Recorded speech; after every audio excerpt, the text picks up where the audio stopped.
The immigrant winter was brutal. In drafty tenements, prosperity was a myth, but survival was mandatory. Families clung to Christmas not with feasts, but with simple, cheap food that tasted of home and fueled resilience. We reveal the 25 critical dishes, the forgotten lifelines that helped millions of immigrants conquer the coldest American winters. This is culinary history forged by hardship. Number 1. Polish cabbage and mushroom pierogi. Hailing from Poland, brought over by the large Catholic immigrant waves, these Christmas Eve dumplings were a testament to frugality. Core ingredients were usually basic American wheat flour for the dough, and a filling of inexpensive dried wild mushrooms and sour preserved sauerkraut. The half-moon pockets were boiled in a cast iron pot over the stove, then often sautéed in rendered fat, offering a crispy exterior and a savory, earthy chew. This reliance on preserved vegetables and dried goods provided essential bulk and calories during the leanest months. The smell of boiling dough and tangy cabbage filled the air on Vigilia, Christmas Eve, a comforting signal that the fast was almost over. While still cherished, the painstaking hand-pinching is now often outsourced to specialty delis. Number 2. Italian Christmas polenta with dried figs. This hearty cornmeal porridge, a staple of northern Italian immigrants, became a Christmas Eve treat in the New World. The core ingredients were cheap: coarse yellow cornmeal and a few precious dried figs folded in for sweetness, a substitute for expensive sugar or fresh fruit. Polenta required constant stirring in a heavy pot for up to an hour, transforming the simple grain into a thick, comforting golden mass. The result was a warm, slightly gritty texture with bursts of chewy fruit and a faint, toasty grain aroma that permeated the cold kitchens. As a pure carbohydrate source, polenta was a powerful, hot fuel that stretched a handful of ingredients to feed 10 people easily. It has evolved from a survival food into a modern gourmet vehicle for richer sauces and cheeses. Number 3. Irish potato farls. These simple, unleavened potato cakes were a cornerstone of the Irish Christmas table, especially for immigrants facing food shortages in urban America. Made primarily from leftover boiled potatoes, mashed with a little flour and salt, they represent the ultimate economical dish. The mixture was cut into 4 farls and cooked on a dry, smoking hot cast iron griddle over the stove. Their flavor was mildly earthy and starchy, with a uniquely charred, crispy exterior, providing a neutral, bread-like vehicle for whatever preserved fat was available. Potatoes were cheap and stored well, offering vital carbohydrates and the bulk necessary to feel full and warm in drafty housing. Farls were traditionally eaten for Christmas breakfast, a simple, warm start to a cold day. Number 4. Jewish cholent. Brought by Ashkenazi Jewish immigrants, cholent is a thick, slow-cooked stew prepared for the Sabbath and often served hot through the Christmas season. The essential components were cheap beans, barley for bulk, and a piece of inexpensive cured beef scrap, all layered into a heavy stoneware pot. This dish was slow-cooked for 12 to 24 hours near the stove's heat, transforming tough meat and hard grains into a rich, deep brown, tender meal. The result was savory, smoky, and intensely comforting, with an aroma of paprika and slow-cooked onions that lingered and warmed the entire apartment. It provided an intensely caloric, hot meal that required minimal attention and could feed a large family from the cheapest ingredients. This dish carried the memory of the Old World, continuing to anchor immigrant identity in the New World. Number 5. Scandinavian salted fish. Scandinavian and Portuguese immigrants relied on preserved fish like Norwegian Swedish lutefisk or Portuguese bacalhau, salted cod, for their Christmas meals. The core ingredient was white fish preserved by drying and heavily salting, allowing the food to last indefinitely without refrigeration. Preparation involved days of soaking to rehydrate, followed by boiling or steaming in a simple tin pot. The texture was gelatinous, lutefisk, or flaky, bacalhau, both providing vital, easily preserved protein when fresh meat was unaffordable. These dishes provided the essential, non-perishable protein needed to weather the winter months. The tradition of serving these pungent fish on Christmas Eve created a powerful, aromatic memory of maritime ancestry in the crowded American tenements. Number 6. Czech Vánočka. The Czech Vánočka is a braided, sweetened Christmas bread, traditionally made by Czech and Slovak immigrants as a holiday centerpiece. The expensive ingredients were often substituted with cheaper lard, fewer eggs, and American white flour, which gave a slightly different crumb. The demanding process involved long fermentation and delicate braiding before the loaf was baked in a wood-fired oven or simple tin pan. Its flavor was subtly sweet, yeasty, and aromatic, creating a soft, celebratory texture. This high-calorie bread offered a necessary energy boost and a feeling of richness in an otherwise sparse diet on cold mornings. The ritual of braiding was often a multi-generational community effort, and Vanachka remains a beloved, though often simplified, Christmas treat. Number 7. German Stollen, Immigrant Adaptation. German immigrants adapted their rich fruit bread, Stollen significantly for the American Christmas. The original high content of European butter and marzipan was often replaced with cheaper molasses, lard, and a higher ratio of American dried fruits like cranberries. It was a long, slow-rise yeast dough, kneaded thoroughly and baked in a coal oven, then dusted heavily with powdered sugar. The taste was rich, dense, and deeply aromatic with warming spices like cardamom, providing a satisfying, chewy texture that could keep for weeks. Its high sugar and fat content was crucial, providing a dense block of calories that could be sliced thinly and rationed over the long, unproductive winter. This sweet bread offered an emotional connection to the homeland's prosperity. Number 8. Ukrainian kutia. Kutia, a ceremonial grain pudding, was the first of the 12 dishes served on Ukrainian Sviata Večera, Holy Supper. Brought by Ukrainian immigrants, its core was boiled wheat berries, a simple, filling, and inexpensive grain, mixed with poppy seeds, honey, and chopped walnuts. It was a relatively simple dish to prepare, mostly requiring long boiling of the wheat and minimal cooking after the ingredients were combined, served chilled. The flavor was earthy from the wheat, slightly bitter from the poppy, and powerfully sweet from the honey, symbolizing the hope and eternal life celebrated at Christmas. As a pure energy source from grains and sugars, it provided essential calories and protein, helping families sustain themselves through the cold. The tradition of tossing a spoonful of kutia to the ceiling linked the current hardship to a hopeful future. Number 9. Mexican Christmas Tamales. Mexican and Central American immigrants adapted their essential Christmas tamales using cheaper, locally produced American cornmeal instead of traditional masa harina. They were filled with inexpensive, slow-cooked pork shoulder or beans. The preparation was an intense all-day community affair of mixing the masa, spreading it onto dried corn husks, filling, rolling, and steaming them for hours in large metal pots. The flavor was earthy, savory, and often spicy, with the fluffy, moist texture of the steamed corn dough soaking up the rich juices. Tamales were an ideal survival food because they are portable and utilize every part of the corn plant, maximizing a cheap and abundant American resource.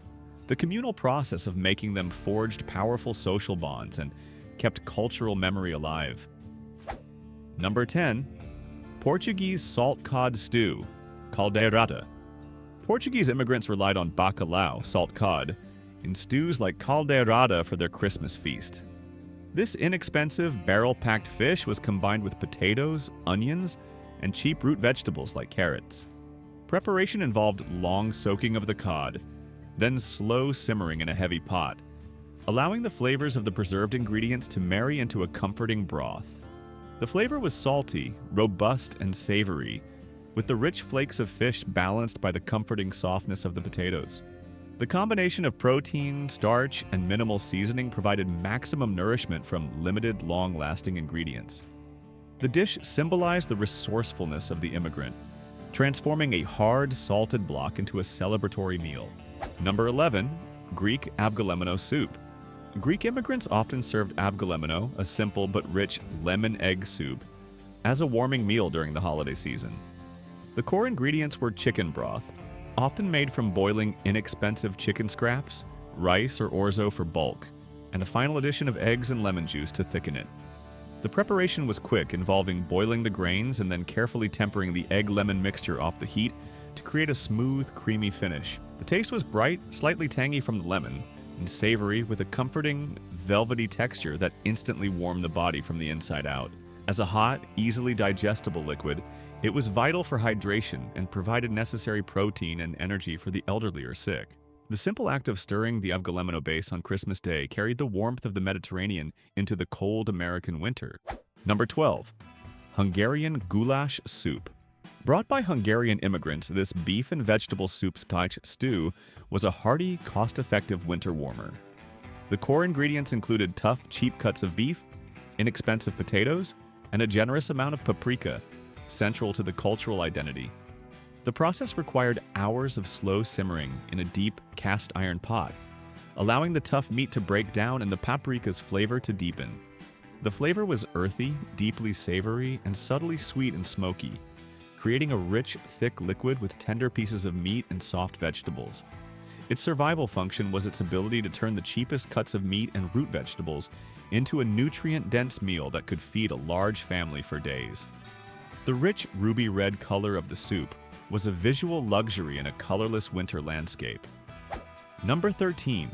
Irish Christmas Plum Pudding, poor man's version. The traditional rich Christmas pudding was often unattainable, necessitating an immigrant's poor man's version. Expensive brandy and sweet were replaced with cheaper molasses, fewer eggs, and a reliance on stale breadcrumbs for bulk. This pudding required a day of steaming in a cloth or tin basin over the stove, a long process that generated much-needed steam heat in the kitchen. The taste was dense, dark, and complexly spiced, with a heavy, moist texture that felt substantial and fortifying. The dense composition and high caloric content made it a very slow-burning, high-energy food that kept well for days. The sight of the finished, dark pudding was a profound symbol of aspiration and hope. Number 14. Chinese immigrant sticky rice, nomi fan. Chinese immigrants adapted the traditional New Year's nomi fan, sticky rice, for their winter celebrations which overlapped with Christmas. The dish was made from easily acquired sticky rice, combined with inexpensive preserved meats, sausage or dried pork, dried mushrooms, and chestnuts. The ingredients were typically stir-fried lightly and then steamed in a bamboo steamer basket, allowing the flavors to meld into the glutinous rice. The flavor was savory, umami-rich, and slightly sweet, with a wonderfully chewy, sticky texture that held heat well. Sticky rice is extremely dense in carbohydrates and highly caloric, making it an excellent source of quick energy necessary for hard labor and surviving the extreme cold. This dish was a comforting, portable reminder of a distant, celebrated homeland. Number 15. Southern Italian Christmas Eve. Pasta with anchovies. For poor Southern Italian immigrants, the Feast of the Seven Fishes on Christmas Eve often meant simple pasta with anchovy sauce. Anchovies were inexpensive, preserved in salt and oil, and provided a powerful, rich flavor without the cost of fresh fish.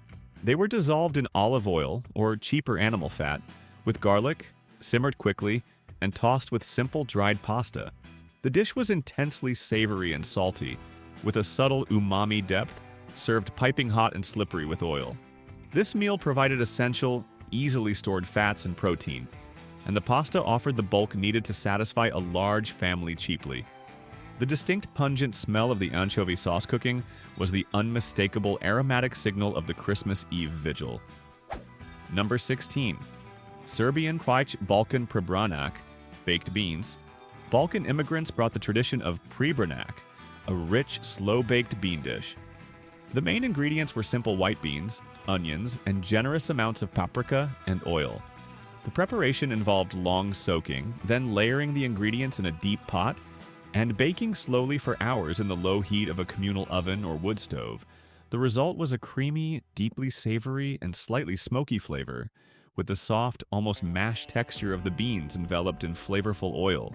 Beans were the ultimate non-perishable survival food, cheap, easy to store, and high in protein. The large pot of prebranak was often shared among several families, a source of communal warmth and sustenance. Number 17. Russian vinaigrette salad. Russian and Eastern European immigrants created this vibrant salad as a winter staple for the Christmas table, relying entirely on preserved or long storage vegetables. The core ingredients were boiled, cubed root vegetables, potatoes, carrots, and especially beets, mixed with inexpensive pickled cucumbers and dressed with cheap vegetable oil. The preparation was simple: boiling and chopping, then mixing to ensure the beet juice stained everything a rich, celebratory purple-red hue. The flavor was a bright, tangy mix of earthiness and sourness, providing a much-needed burst of non-cured, vegetable-based flavor. The use of root vegetables that stored for months made it a practical winter necessity. The salad's surprising, deep red color was a welcome flash of color against the white snow outside the window. Number 18. Swedish Christmas ham with mustards. Swedish immigrants would often purchase the cheapest, smallest cured ham joint, or a tough pork shoulder to roast for Christmas. The meat was boiled or baked slowly and then glazed with a mixture of breadcrumbs, egg, and mustard, often using cheaper American yellow mustard. After hours of slow cooking, the meat was savory and tender, with the sharp, acidic glaze filling the entire apartment with the unmistakable aroma of baked meat pork. Particularly cured and fatty cuts provided the high, concentrated calories and fat necessary to stave off the biting cold. The very presence of a roasted joint was a symbol of Christmas abundance and a break from the monotonous winter diet. Number 19. Filipino spaghetti. Filipino immigrants adapted the concept of spaghetti into a sweet, savory Christmas party dish. Ground meat was stretched with canned hot dogs or inexpensive Vienna sausages, mixed into a thick sauce made sweet with brown sugar, or affordable canned tomato sauce. The dish required boiling the cheap, plentiful American dried spaghetti and then simmering the meat sauce for a short time. The taste was uniquely sweet, savory, and familiar, with the soft spaghetti providing easily digestible bulk, a sensory memory of community. Its high carbohydrate and protein content, and the use of easy-to-store canned ingredients, made it a celebratory and practical food for feeding large groups. This simple pasta dish became a powerful symbol of Filipino-American cultural blending. Number 20. Vietnamese Tet Bon Chung. For Vietnamese immigrants, the traditional Tet, Lunar New Year food, Bon Chung, square sticky rice cake, was often made during the cold winter months. This rice cake was made with glutinous rice, mung beans, and pork belly, all tightly compressed and wrapped in banana leaves, then boiled for 8 to 12 hours.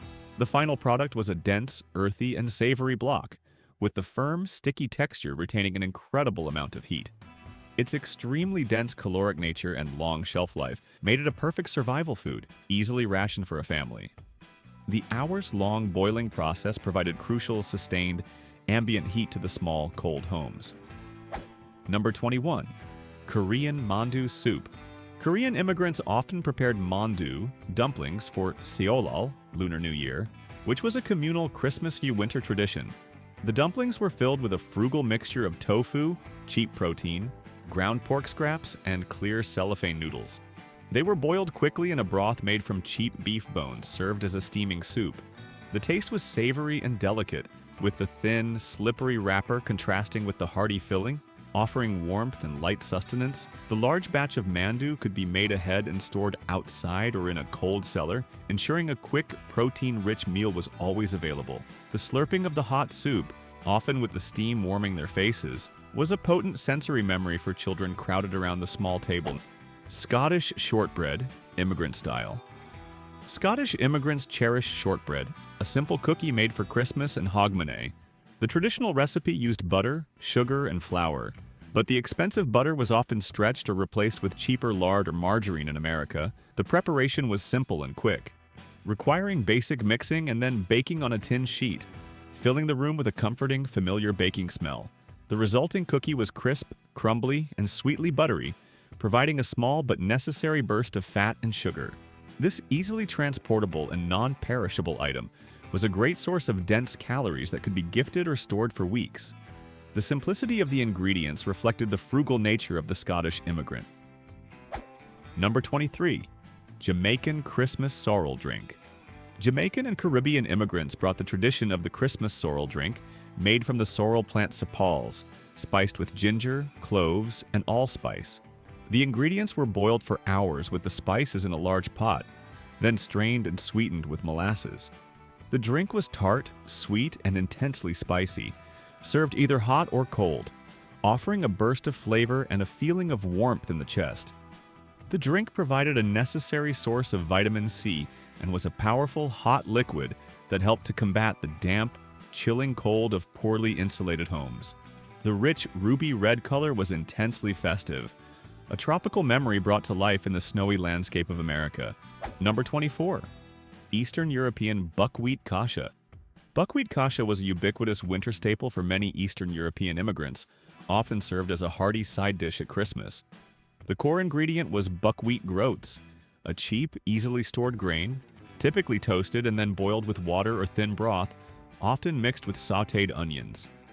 The preparation was straightforward, toasting and then simmering until the liquid was absorbed, resulting in a nutty, earthy, slightly gritty texture that felt deeply satisfying. As a complete protein and high-fiber grain, kasha provided sustained energy and essential nutrients to withstand the bitter cold on a minimal budget. The sight of the steaming brown grain represented the enduring strength of the earth. Number 25. Lebanese kibbeh. Lebanese and Syrian Christian immigrants often made kibbeh for their Christmas feast, a labor-intensive dish that stretched expensive meat. The recipe used inexpensive ground beef or lamb, mixed with a large quantity of bulgur wheat, and seasoned with cinnamon and allspice.